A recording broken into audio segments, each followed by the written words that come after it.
Bonsoir à tous et merci de nous rejoindre sur Al24 News pour ce nouveau point de l'actualité.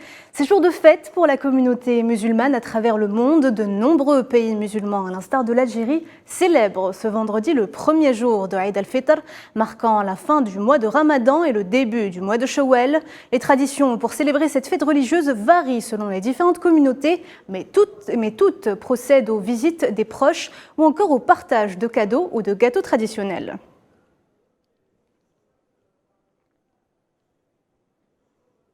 Et direction à présent la Palestine, où cette fête religieuse est célébrée sous haute tension.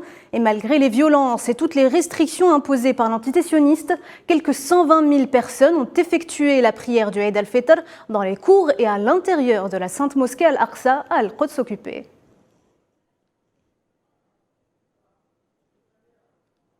Et en ce premier jour de l'Aïd, les forces d'occupation sionistes ont accentué leurs agressions. 7 jeunes Palestiniens ont été arrêtés à Naplouse et à Al-Quds occupée. Et à Ariha, les forces sionistes ont arrêté 3 jeunes Palestiniens après avoir attaqué leur maison familiale, les empêchant ainsi de célébrer cette fête religieuse auprès de leurs proches.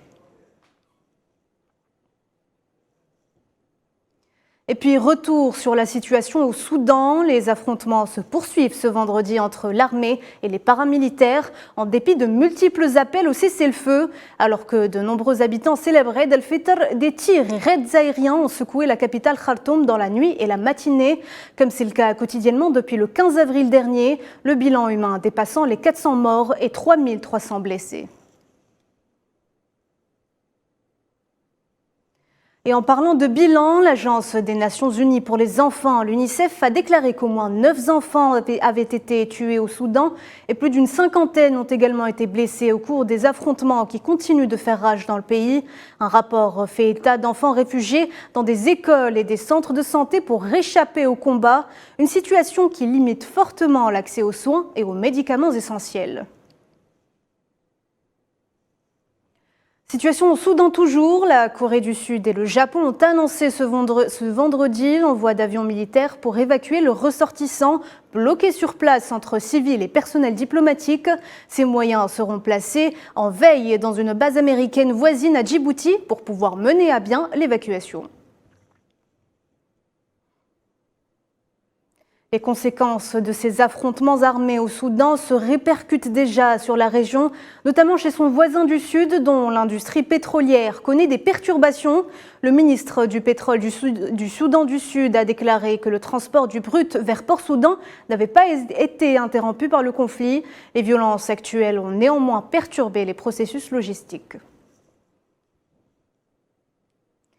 Le président tunisien Kais Saïed a réaffirmé sans équivoque son rejet catégorique de toute forme d'ingérence dans les affaires intérieures de la Tunisie. Lors d'un conseil ministériel restreint sur les réformes de l'éducation en Tunisie, Kais Saïed a affirmé poursuivre le processus de réforme pour réaliser les revendications du peuple tunisien. Et à peine rentré de Kiev, où il a effectué une visite surprise, le secrétaire général de l'OTAN, Jens Stoltenberg, est aujourd'hui présent à la réunion de coordination des alliés de l'Ukraine organisée dans la base américaine de Ramstein en Allemagne. La réunion est principalement dédiée à la livraison d'armes à l'Ukraine, qui a encore appelé par la voix de son président Zelensky, je cite, à surmonter les réticences de ses partenaires concernant la livraison de certaines armes. Sur ce conflit qui se prolonge, Pékin a affirmé ne pas enflammer la situation en prônant une résolution pacifique des différends internationaux par le dialogue et la diplomatie.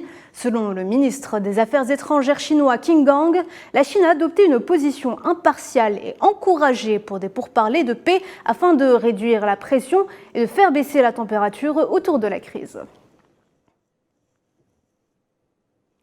C'est la fin de ce flash, merci de l'avoir suivi. On se retrouve à 19 h pour le journal de la rédaction.